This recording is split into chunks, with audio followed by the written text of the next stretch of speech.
right, ladies and gentlemen.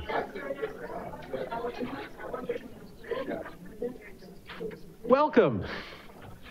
For those of you who don't know me, I'm Michael Scharf, the co-dean of the law school. The other dean, Jessica Berg, is in the back row there.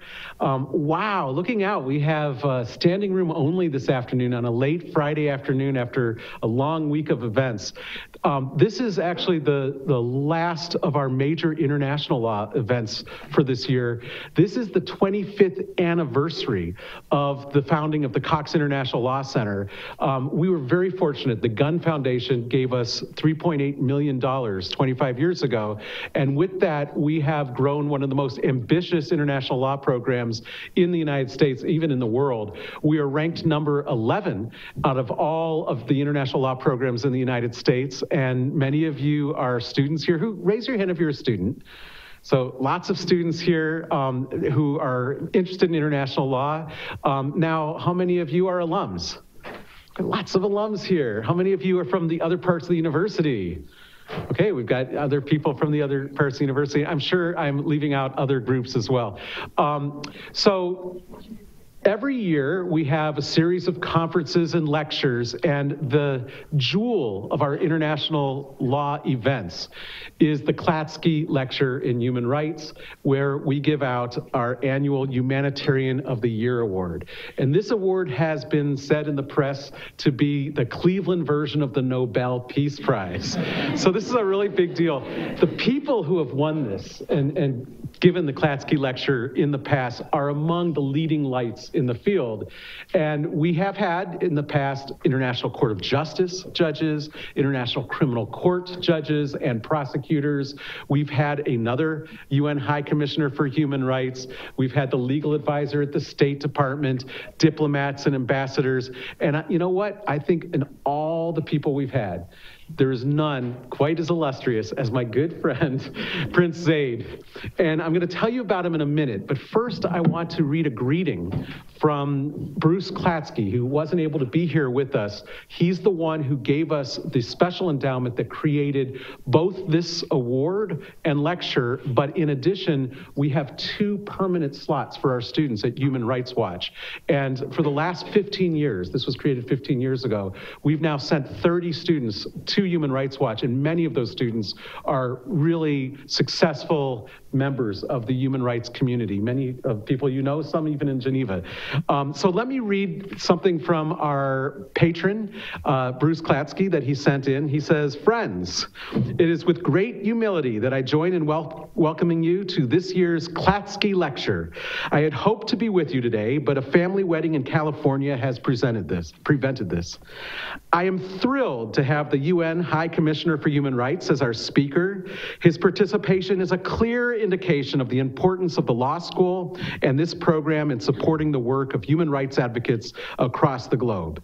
I am thrilled that the Commissioner has joined the likes of Harold Coe and my dear friend Ken Roth, the Executive Director of Human Rights Watch, in addressing you on a critical issue of our day. It is hard to believe that I am now approaching the 50th anniversary of my graduation from this school. See how old I am. And I was here during the merger. That's when Western Reserve merged with Case Institute of Technology. And he says, this institution played a pivotal role in not only but my wife's life as well. When I was able and felt it was imperative to give something back to Case Western Reserve University, my passion for human rights and the blossoming of the law school in all areas, particularly international law, seemed a perfect marriage. The lecture series and fellowships at Human Rights Watch have thrived over the years and are particularly relevant today, as I believe a focus on the basic rights of all people is one of the most important weapons we have to fight the horror of global terrorism. Again, my thanks and appreciation go to the High Commissioner for addressing you today. I hope to meet many of you next year and our fellows this summer, either in New York or Washington, D.C.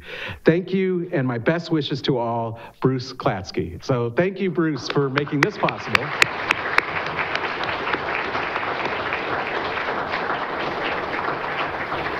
And now it's not only standing room only, but we have people lined on the corridors sitting down. This is really a wonderful audience. And we have people in an overflow room. No, we built an overflow room for those of you who would like to sit and be able to see it in real time. And as soon as we have that, I'll be over this way. You can tell me if you'd like to go to an overflow room. Or you can sit there and we promise not to tell the fire marshal. Wink, wink. Okay, so anyway, let me introduce to you your speaker today. Prince Zeid has had a number of really, really important jobs in important moments in history. So I met him when he was doing work on the creation of the International Criminal Court. This was back when nobody thought the International Criminal Court was actually going to be a reality. And his work was so important to that when they actually created the court, they elected him to be the president of the Assembly of State Parties, which has managed the court for the last several years. Now, Prince Zeid also has been the ambassador of Jordan to the United States and Mexico. He has been the ambassador of Jordan to the United Nations. He has done important work in the UN, especially with respect to UNPROFOR, and in particular, looking at the problem of peacekeepers who have committed abuses of the local populations, which was a real problem that he has absolutely tackled and brought to the forefront. He is now the UN High Commissioner for Human Rights. And in that capacity, he is the chief in the UN system for the important area of human rights. He has given speeches on the most cutting-edge issues, and he doesn't pull his punches. And today, I think I have seen a glimpse of his speech ahead of time, and that will be no exception. And because of this, the courage that he shows in standing up and speaking law and human rights to power, we are so proud to make him this year's recipient of our Cox Center International Law Award for Advancing Global Justice, the Humanitarian of the Year Award. So with that, let me present the award and Prince Zeid. Thank you.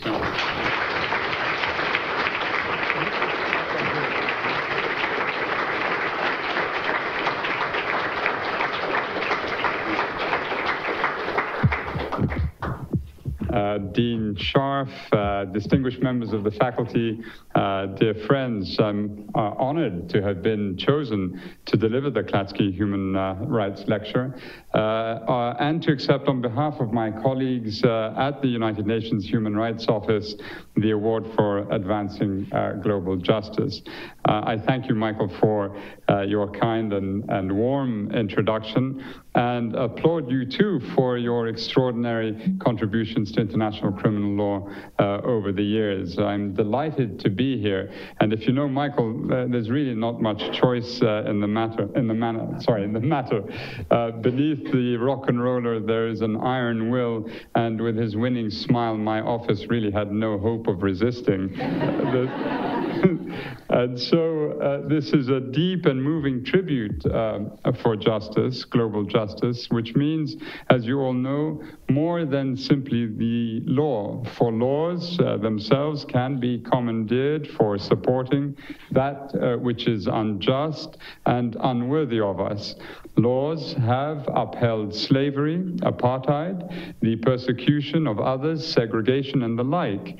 Laws that have been both hideous in conception and implemented often without remorse. Legality, as you know, is not enough. Justice, maintained by the rule of law, upholding fundamental human freedoms, the equal and inalienable rights with which every human is born, is our necessary condition. To achieve this, to promote and protect civil, political, economic, social, and cultural rights of every woman, man, and child is the mandate of my office. A vast mandate, humbling really. The work of monitoring, fact-finding, and reporting confronts us with harrowing details of torture, arbitrary detention, enforced disappearances, sexual violence, slavery, and murder. So many people suffer so much from discrimination and torture. Only a week ago, I joined the board of the UN Voluntary Fund for the Victims of Torture in discussion and heard from a group of extraordinary experts, one of whom was tortured as a child, how in this, the 21st century of ours, there are still security forces designing and then engineering specific tools to be used in the torturing of children. I was utterly nauseated by this. And then there is the tyranny, the capture of political institutions that grind so many people into servility, and the waging of war with no regard for the protection of frightened civilians, not to mention the squalor and deprivation with which the vast majority of humanity is forced to experience. And as we advocate for the rights of people to hold their governments to account, we challenge some of the most formidable forces in the world. Despite the massive advances that humanity has notched up against poverty and disease, against prejudice and oppression, millions of people from the manicured avenues of Paris to shantytowns in Peru face injustices every day of their lives. No country has an unblemished record of respect for human rights, and every violation suffered is being inflicted unnecessarily by institutions and authorities which fail to protect their people. Like many of my colleagues, I often feel overwhelmed by the work we must do, given the misery and inexhaustible cruelties with which we must deal. It would be pleasant for us to retreat, if only for a moment, occasionally, into indifference and slumber. And yet, as Elie Wiesel tells us, and I quote, "We must always take sides. Neutrality helps the oppressor, never the victim. Silence encourages the tormentor, never the tormented," end quote. And many of you will have seen the bumper sticker, "No justice, no peace." Where there is no justice, there is no stable, sustainable security for anyone, and nobody can truly say they sleep easy. The cruel mockery and paranoid bombast of Radovan Karadzic strut through the nightmares of his many, many surviving victims. Justice was a long time coming for him. 2 decades after his role in the atrocities which consumed Bosnia and Herzegovina and elsewhere, Karadzic was found guilty last month of genocide, crimes against humanity, and war crimes, and sentenced to 40 years imprisonment. This verdict was significant to the hundreds of thousands of people wounded, tortured, raped, those who had lost their parents and other loved ones, who were driven out of their communities, deported in railway cars to concentration camps and elsewhere. The long list of crimes committed in the former Yugoslavia 20 years ago by Karadzic and others still chokes one's throat. It so happens that the Karadzic verdict also has a very personal meaning for me. During the 1990s, after obtaining a degree in history and following a stint in my country's armed forces, I joined UNPROFOR, the UN force in the former Yugoslavia, as a low-ranking political officer. I encountered many malignant buffoons, overripe bullies, whose vicious and untruthful rhetoric roused people to deliriums of hatred, feeding the catastrophic escalation of violence. I saw the destruction and pain perpetrated by people egged on by Karadzic and others of his ilk, who gained enormous political and economic profit by whipping up division. I heard the threats, the personal attacks, the hysterical fits of self-pity, the claims of plots, the jeering, the screaming crowds. I saw the blackened homes and fields, the hastily covered mass graves that are the ultimate expression of the language and rule of hatred. Neighbors turned against neighbors. Apparently pleasant young men grew up to train as snipers, the better to murder small children playing in the street and elderly women too weak to run. Some of them were psychopaths. Others were blinded by hysteria, hatred, and the dehumanizing rhetoric of their leaders, who taught them to blame and fear ordinary people, people who were really in every way just like them. As a young man casting about or casting for a way to cope with this impossibly bitter reality, I began to turn to the voices of those who endured the Holocaust and the deprivation of World War II. Stripped of their human rights, people such as Primo Levi formulated deep truths about human nature. They teach us that while it is always possible to descend into monstrous atrocities from platforms of great lies, it is also always possible to rebuild. Levi was sent to Auschwitz and endured and witnessed some of the most extreme forms of brutality. And yet his voice when he wrote was also sober and clear as he took the measure of humanity's collapse into injustice and violence. It happened before, therefore it can happen again, he warns. And he continues, it is not very probable that all factors that have unleashed the Nazi madness will again occur simultaneously, but precursory signs loom before us, end quote. Levi felt that violence may be endemic in human nature. And to quote him, he said, it only awaits a new buffoon, a curious word to use, buffoon. But having suffered so starkly from the cruelty of Hitler and Mussolini, this clownish term is Levi's description of those would-be leaders bloated by unjustified self-importance who seek to exploit shamelessly the fears and frustrations of their people by using vulnerable outsiders as scapegoats. Karadzic, Milosevic, cartoonish figures, wily and vain, intent on seizing power at any cost, prepared to detonate shockwaves of hatred and lead their followers on the road to violence. Buffoons are inevitable, Levi tells us. The point is to strengthen the principles of the people so that they resist these prowling monsters who lust for power. Without followers, the monsters will howl in irrelevance. But when they gather a following, they deepen the divisions that cleave societies into the valuable us and the somehow far less valuable them.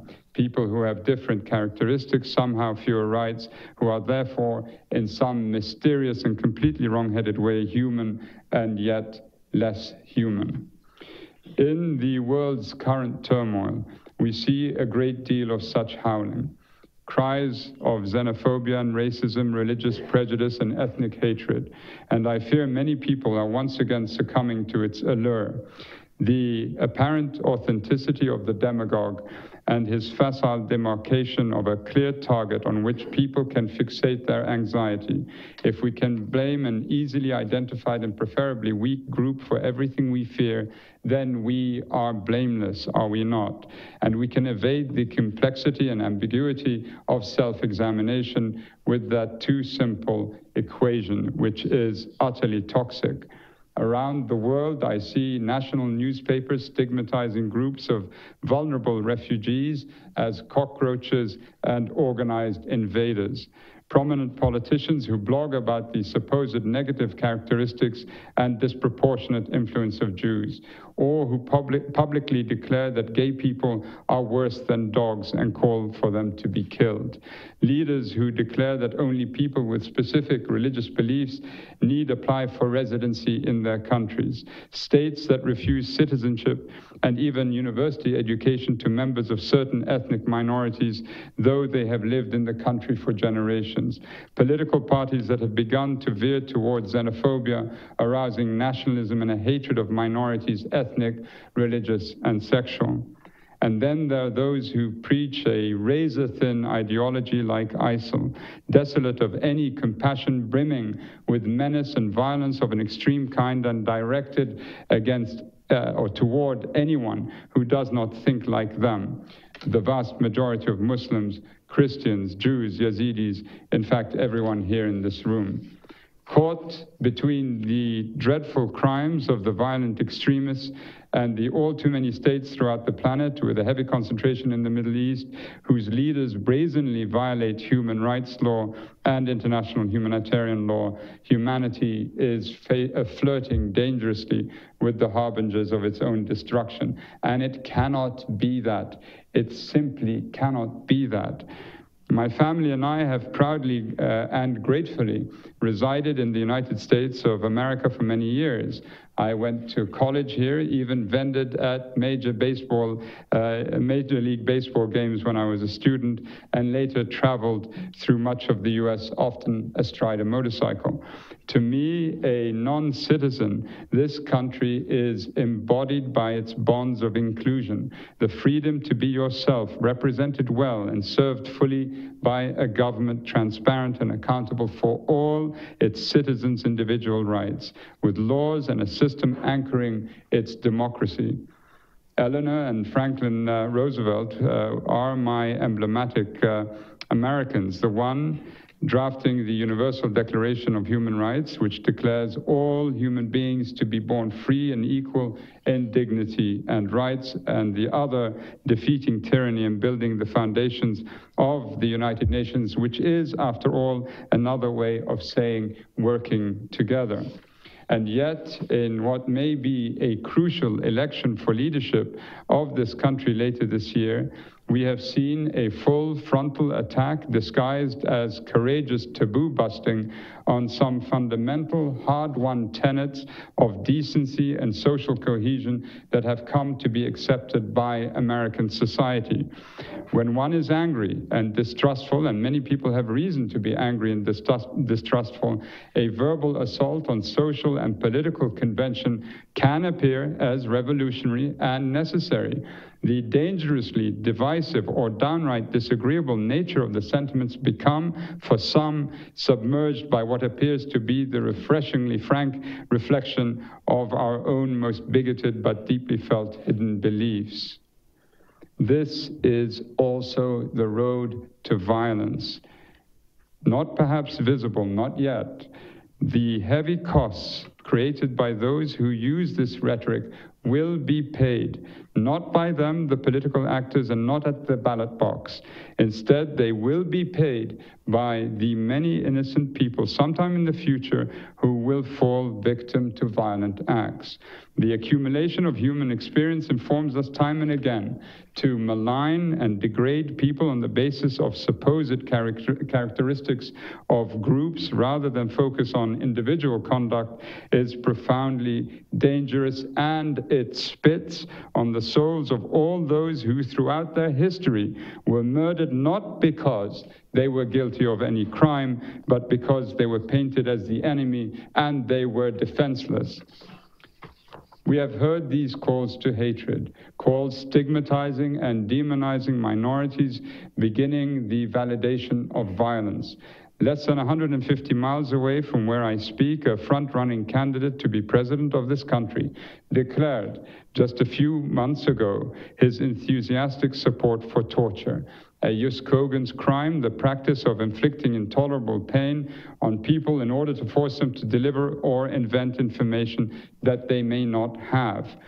We have heard hateful slander of foreigners, the multiple candidates declaring their support for extensive and intrusive surveillance of people based on their religious beliefs, vast and discriminatory systems to single out and discriminate against Muslims. The ugly phenomenon of racial and religious division is flapping across the landscape of this country, and it is across as it is across many other countries in the world. It is a phantom feeding on fear, the experience and fear of economic insecurities of change, the fear of economic globalization, an inevitable force which enriches many but creates pain and loss for many others, the fear that a certain moral order is falling apart, that national values and freedoms are under threat from diversity, the fear of terrorism, which is real but which also needs to be kept in perspective, in proportion. Yet in so much of this strident rhetoric, strikingly, there seems to be little concern for justice in the true meaning of that word. in fairness, fundamental equality, and respect for human dignity. Real courage would mean standing up for the great and enduring values of this society. They are, if you will permit me to list some of them: 1, equality of all, without any form of discrimination, whether based on sex, race, belief, sexual orientation, or any other factor. 2, freedom from tyrannical restraints on thought, conscience, and belief. 3, the absolute prohibition on torture, and 4, the impartial and principled rule of law, including refusal of unlawful or arbitrary arrests or detention. These and other human rights principles constitute the pride and strength of this nation, which is grounded in openness to all and the rights of all. The bellowing of hatred I hear around the world sends us back to a time when women, sexual minorities, and racial and religious groups had far fewer liberties. Its discourse, steeped in misogyny and racial and religious discrimination, fed by a fantasy and malice, is based on judging people sharply on the basis of delineated groups. It dehumanizes. It apportions blame to innocent people on the basis of where they were born, the way they look, or their beliefs, and it casts them out from the freedoms that are inherent and equal rights, and the equal rights of everyone.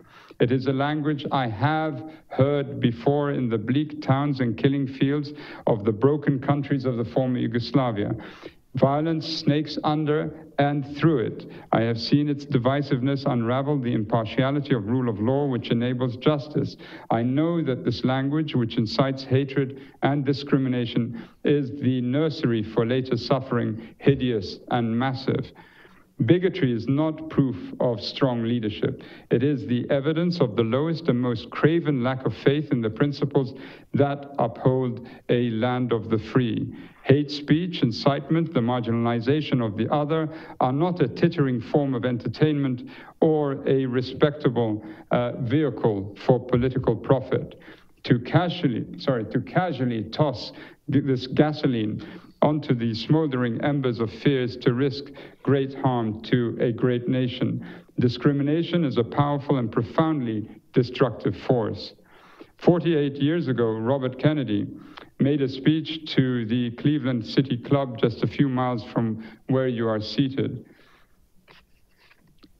And I quote, "Too often we honor swagger and bluster and the wielders of force," he said.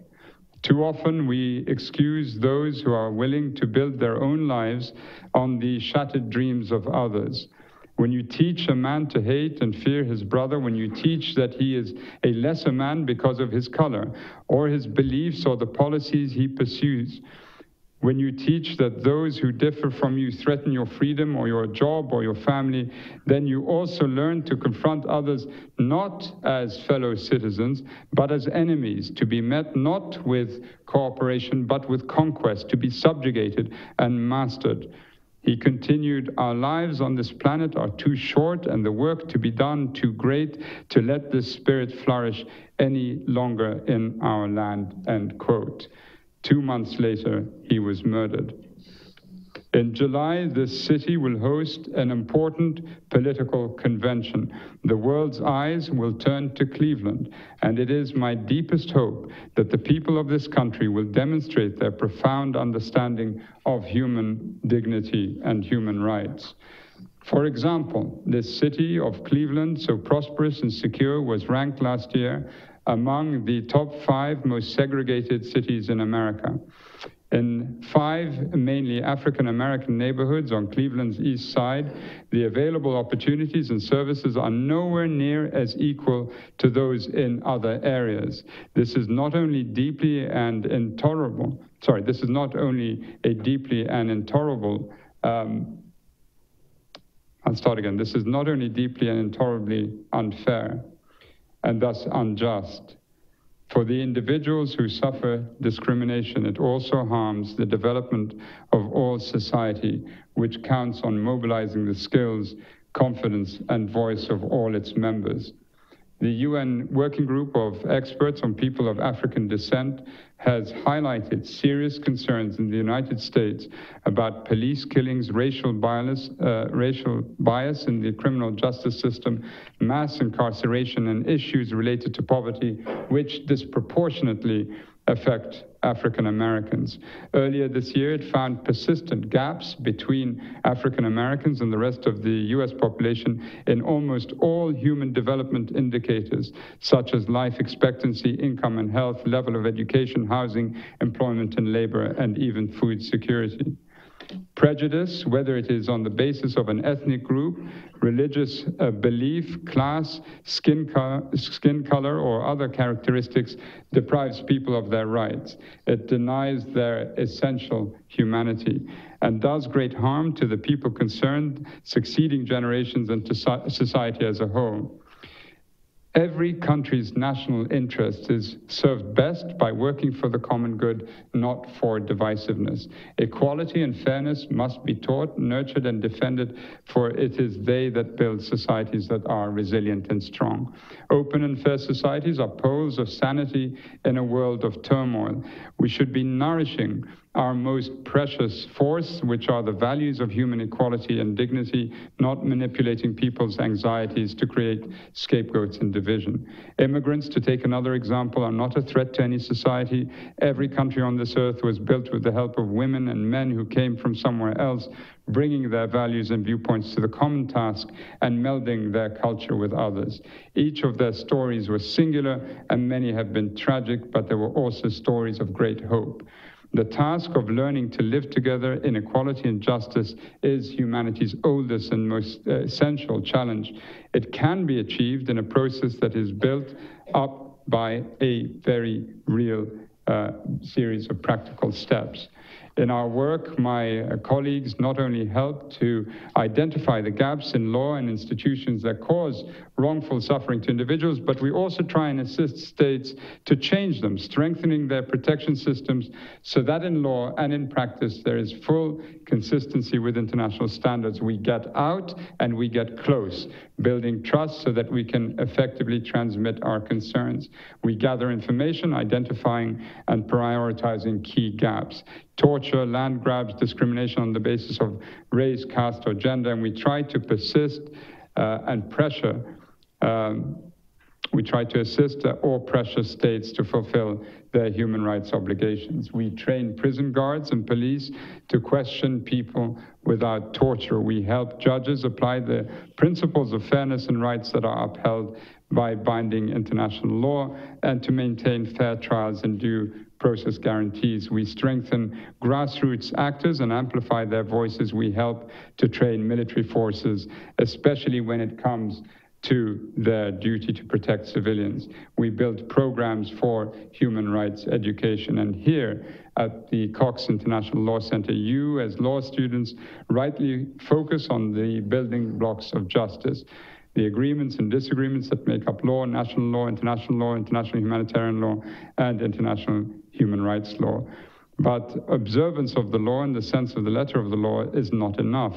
What matters is its justice. Law should not be driven by wealth or other undue influence. Its protections should not vary by neighborhood or race or any other grounds for discrimination. The law should protect the rights of all, including most especially the disadvantaged and the vulnerable. Expressions of intolerance and incitement to hatred or violence based on ethnic origin or religious belief, wherever they occur, are, of course, profoundly wrong. They not only deprive people of their rights to equality and justice, they can also set off an uncontrollable, ferocious escalation of discrimination and persecution. Primo Levi watched this happen and suffered in body and mind its consequences. I, too, have witnessed it at work. There is a road to violence, to the uncontrollable explosion of violence that tears apart entire societies, scarring them for generations, and hate speech, which incites violence, is on that road. We know that when we permit the rule of hate to undo the rule of justice, there will be blood. The UN has entered its 7th decade in a somber landscape of many ongoing crises. Other catastrophes may be looming. Many of us feel trepidation for what the future holds. But the solution is to strengthen, not weaken, the wisdom that humanity has accumulated. The recognition, in the words of the Universal Declaration of Human Rights, that, and I quote, the inherent dignity and equal and inalienable rights of all members of the human family is the foundation of freedom, justice, and peace, end quote. I thank you very much for your attention.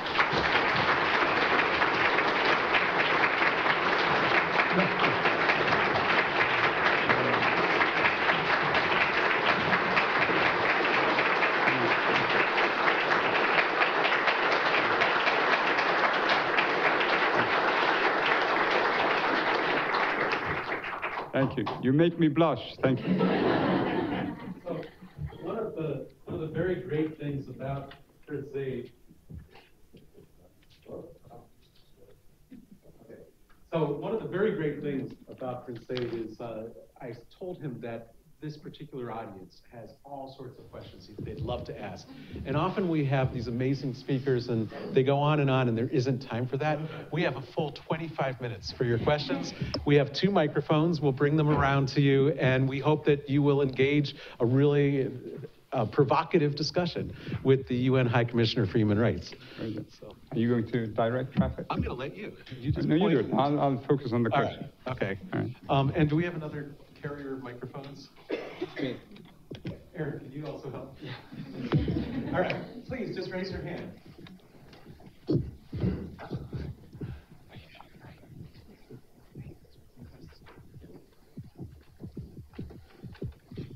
So thank you, Prince Zeid. So you spoke very movingly, very alarmingly of the road to violence. How confident are you that our legal structures, I guess, are up to stemming this violence? I think of some of the legal machinations that have been taken in Europe to deal with migration, to deal with the refugees, the limited ability to stem ISIL and the like. Should I take a few questions, or do you want me to answer one by one? Okay, all right. One has to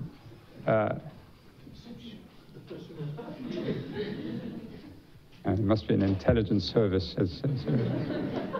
No, one has to believe that the legal system, the judicial system in place in the United States is, as you said, robust enough to deal with the consequences of this sort of rhetoric should it mature into, as I said, something pernicious and which would lead to consequences that at a later stage are uncontrollable. On my flight over here, I was reading an account by the French writer Jean-Paul Kaufmann, and he did a little analysis of war and peace. And as you remember, there is this character, Kutsov, who is charged with the defense of Moscow in 1812. And he swears that he will defend Moscow against the invading French, the Grand Army. And within days, he's miles away from Moscow, and he's completely puzzled. How on earth did he get to this point? He doesn't even know when the decision was taken to evacuate Moscow. And then what was the series of chain events that brought him to that point? And that is precisely the human experience that we have, that one assumes that you can check certain processes. One assumes that because logic would dictate that.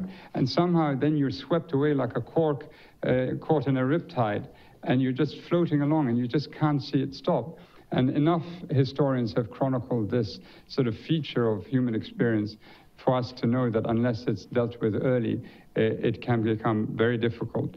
But one believes that, at least in the United States, the judiciary is strong enough. In other countries, it is not. And we have voiced our concerns, whether they be regarding the situation in Poland with the Constitutional Court, the situation in Hungary, where we see executive overreach, but we are pleased to see, at least at a district court level, that there is still some independence, although we're worried about where the future may take it. In Brazil, we saw the case of the judge Moro in respect of the evidence presented to the judge, pass on the evidence to the press, and avoid due process. And so the attacks on the integrity of judiciaries around the world are there, and one has to be very guarded and very alert to the possibilities of them being overwhelmed by populist forces, which seem to be spreading very with great intensity.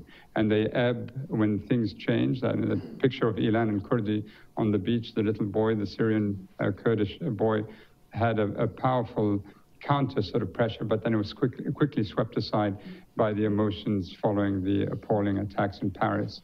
And recently, of course, we've seen in Brussels as well.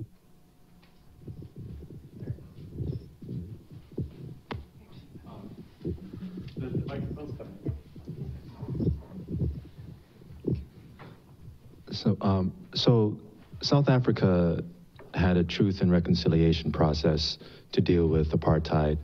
And do you have any thoughts on such a process here to deal with the ongoing discrimination, such as you described, with Cleveland being one of the 5 most segregated cities in the country, and the ongoing discrimination with the police killings that you made mention of? Any thoughts on a truth and reconciliation process happening here in the United States? Yeah. This is a very dangerous question for me, and I say dangerous not in the sense of where it may place me in the sort of in the discussion in the United States, but my office has a position. My office very much supports and is steeped in knowledge about truth and reconciliation commissions. I myself personally am not yet fully convinced of it. I'm not fully convinced. I believe that when you're given an out through a potential plea bargain or the chance to speak the truth, you will do so because there's a quid pro quo. You've been promised that there would be no investigation and subsequent prosecution if the evidence should demand it.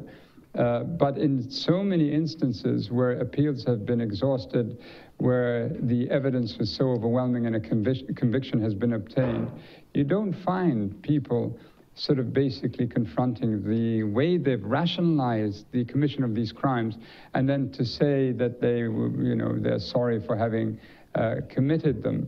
So I believe there's a mechanism within us that basically rationalizes what it is that we do, even though we know it to be wrong. And then subsequently, if presented with some sort of mathematical formula by which you are given an out, you'll take it. Whether you really believe it is something that the evidence doesn't really show us as clear. After the Second World War and the many thousands, I mean, not that many, I mean, there were, I think 8,000 Nazis who were put on trial. You know, there weren't many, I mean, handful who may have shown any contrition, even when faced with the enormity of the crimes that they committed. So on this point, I have to be convinced by my own office of the merits of this, and I still think that in those countries where we've seen truth and reconciliation commissions, the reconciliation is not as perfect as one would think. It may have averted for a period of time, but it needs to be grounded in accountability mechanisms and I think prosecutions as well. So I'm basically an agnostic when it comes to answering your point. Professor Webster. Thank you for your eloquent remarks. I'm impressed by the sort of global nature of the issues you've talked about, and I'm wondering how it is you prioritize this issue over that issue. So human rights activists will say, well, this is an issue we think we can have an impact on, we think we can move the needle on. You don't always have that luxury. You're the guy in charge for human rights, and yet there's only 24 hours a day.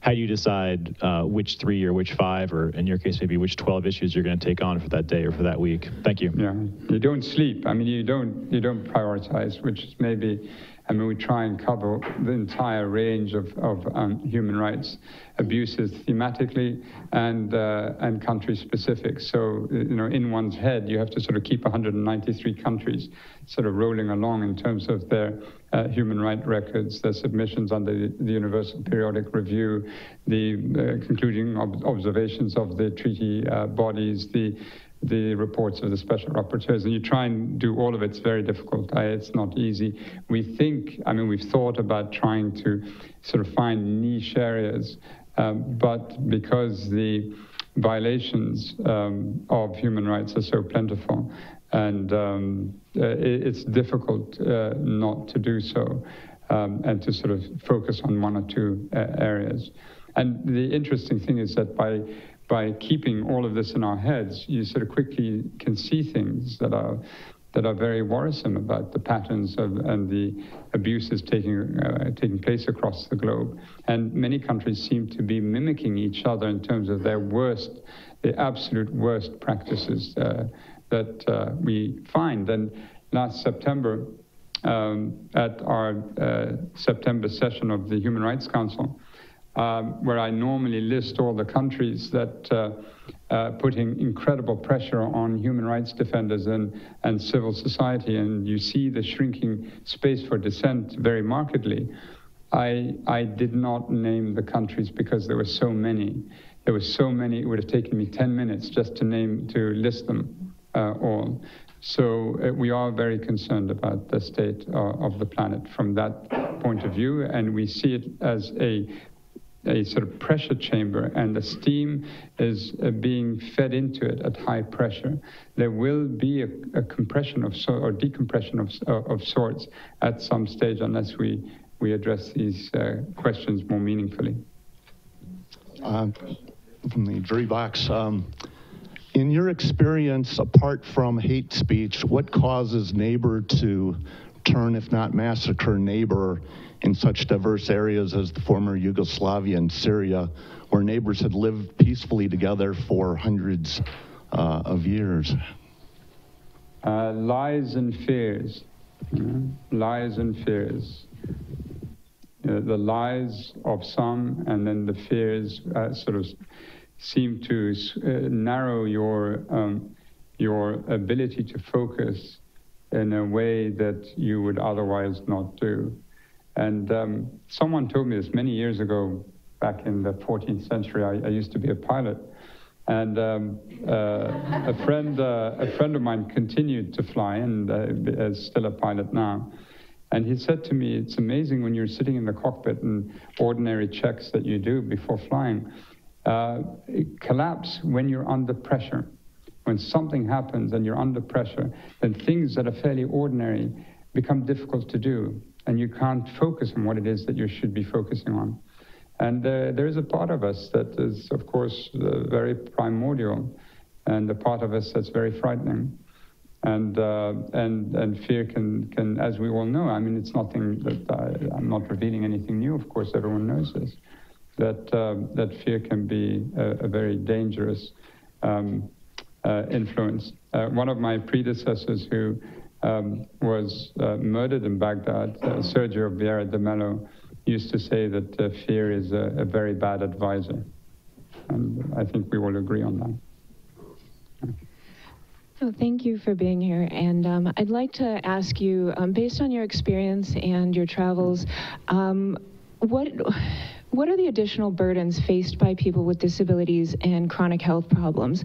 It's such an important issue that the UN has a convention to address this, and the World Health Organization recognizes the additional burden on top of the other othering factors. Could you expand a little bit more, both here in the United States and in other countries, the challenges you've seen people face? Yeah, I mean, we only 2 days ago had I had a meeting with the chairperson of the committee in respect of the Convention on the Rights of Persons with Disabilities.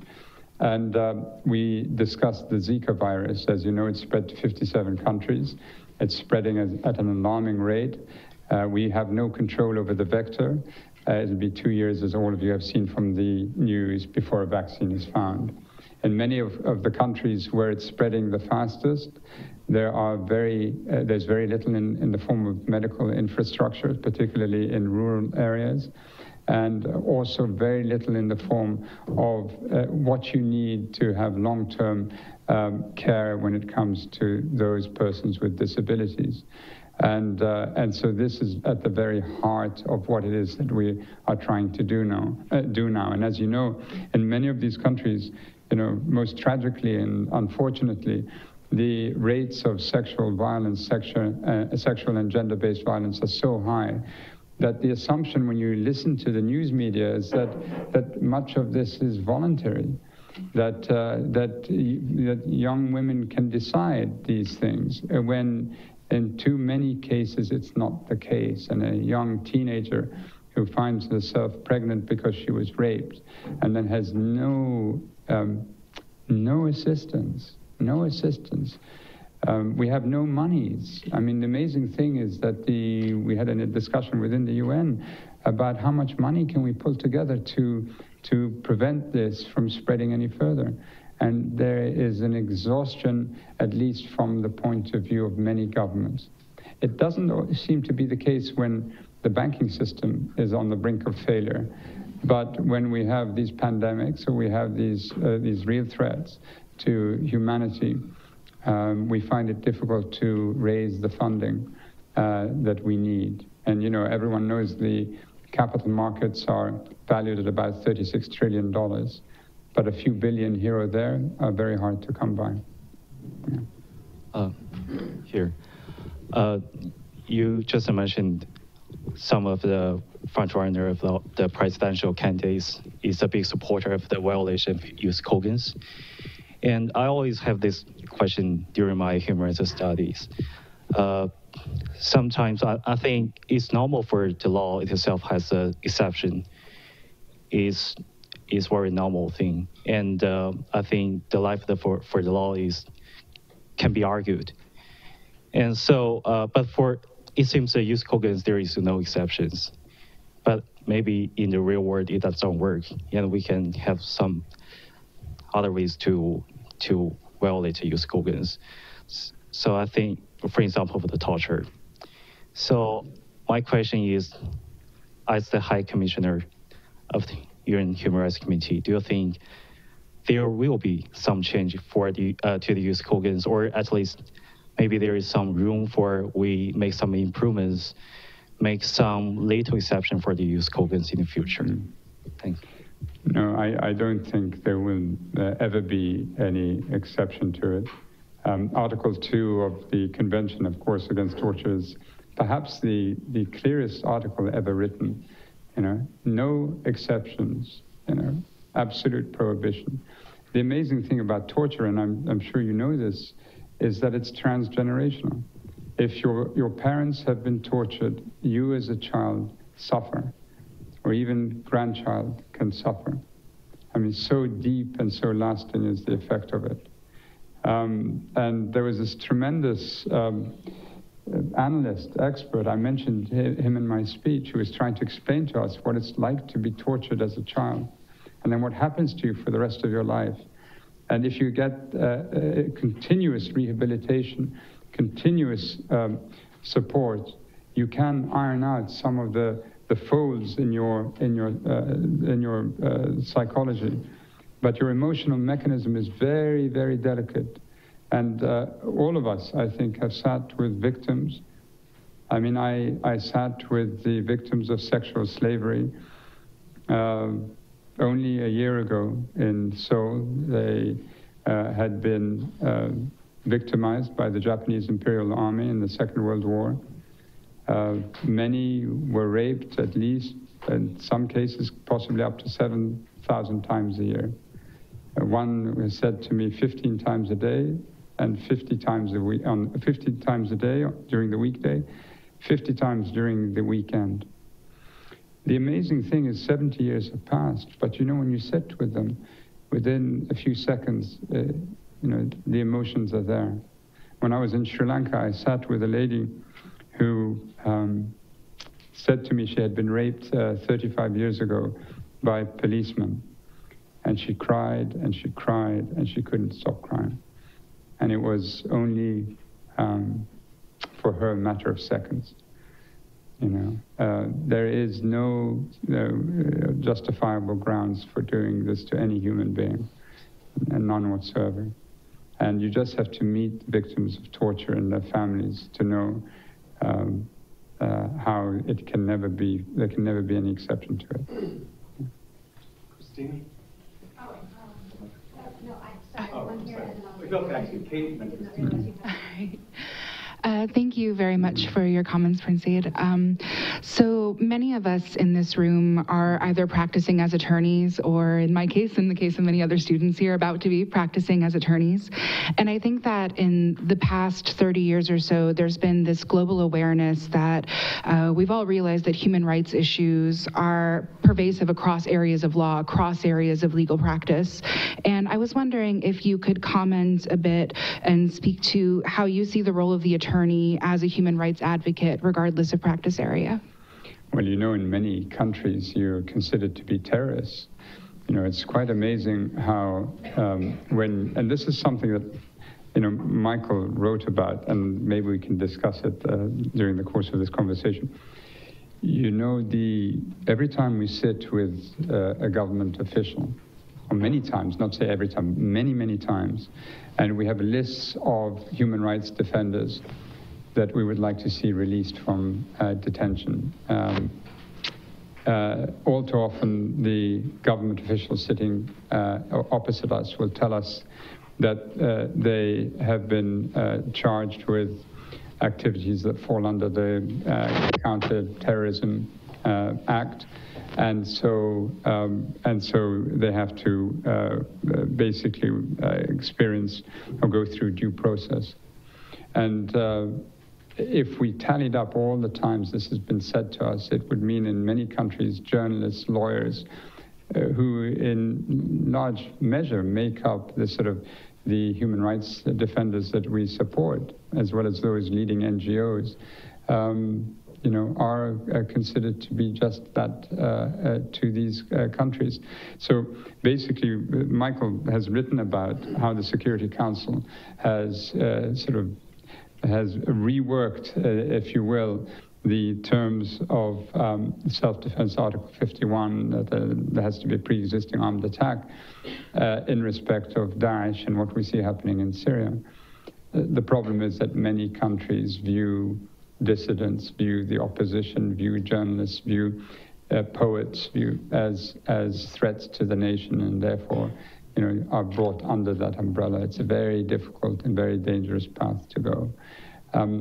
Lawyers around the world do extremely important work, and we often will support by presenting amicus briefs when necessary, but often we work with and are alerted by lawyers groups and activists who will give us a heads up that a particular case is maturing and requires some sort of support by my office. So I hope, I have 1,200 of the world's best human rights lawyers working with me. I hope many of you will find a way of coming and working with us as well. Thank you. We do 2 last questions, Christina, and then, Okay, thank you very much for your perspective, which has been really wonderful to hear.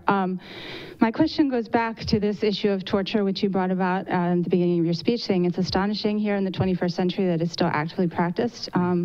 What's even more astonishing, as you mentioned, is that we have 2 presidential candidates who together have almost 50% support of the country, one of them advocating carpet bombing a country, the other one advocating torture, as you mentioned.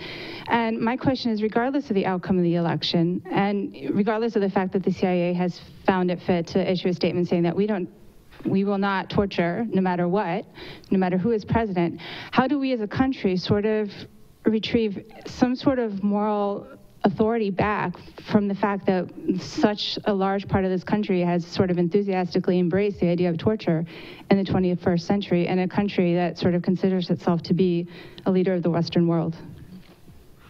Yeah, it's a very good question. I don't think there's a simple formula, because clearly there's a part to this which makes one believe that sufficient sort of conditioning has taken place to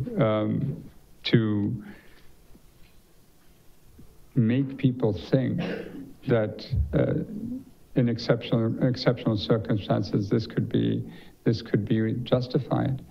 But so rare are these circumstances frequently, and even if they were, they're offset by so many different factors, not least the fact that in many countries we see people placed on trial, convicted as a result of coercive practices amounting to torture, and the wholesale denial of their rights to a fair trial. It is a dangerous phenomenon, and I agree. I don't know how you reverse all of this. It's obvious that our generation, my generation, Michael and I are the same age.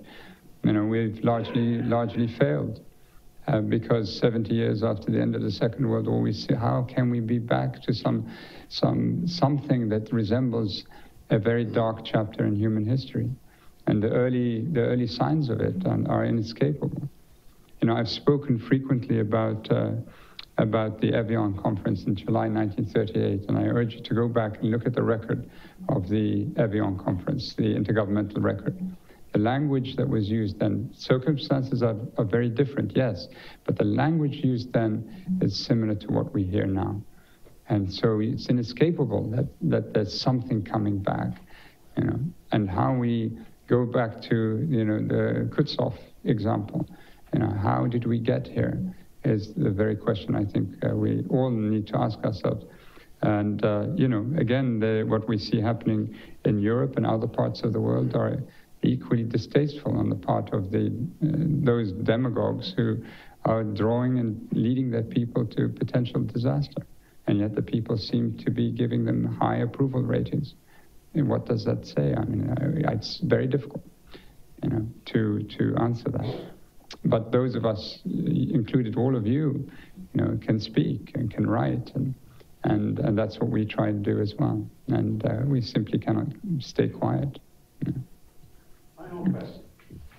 Hello, Prince Zeid. I was just reminded in your speech of Hannah Arendt and her ideas about the banality of evil, and you talked about how not everyone who commits these acts is a demagogue or a psychopath. It's people next door that are just like you.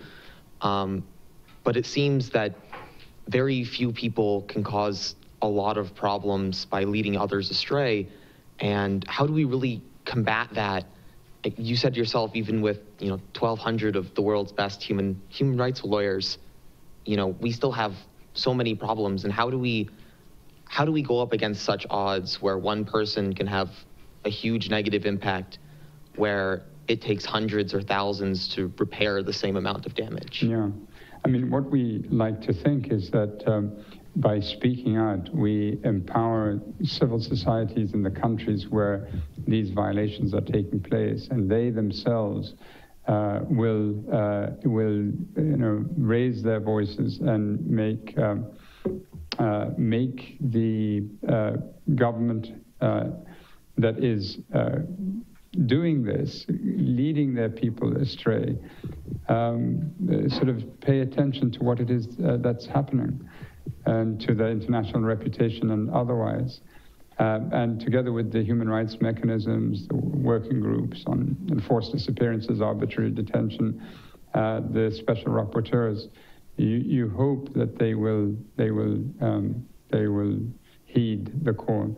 We're trying to reverse certain things. This phrase naming and shaming. We're trying to say it's ridiculous. These countries shame themselves, and to reverse the sort of burden is ridiculous. They shame themselves, and we point it out. And then, the interesting thing is that when you do human rights work, it is actually a very potent political influence, because you strike at the very heart of the contract between the governed and those who govern. And if used skillfully and well, and I think we're trying to do it well, we can have access to places of detention. We can see prisoners released, but the pressure on us is equally intense. And just my office, when my predecessor left, they made a T-shirt out for her, Navi Pillay, and she came here. And they put all the abuses that were lobbed or thrown at her, directed toward her by governments. And so the whole T-shirt was with all these nasty things. With all these nasty things. And I think it must be the pride of every High Commissioner that each one has to outdo the other. So I'm hoping to have a kaftan covered in this stuff. And I'm on track. I'm on track. So we're going to invite you all to join us for a reception in the Rotunda, which is right behind here, where you'll have a chance to continue this conversation. But at this point, Dean Berg and I would like to invite you to show our appreciation to Prince Zeid for being with us today.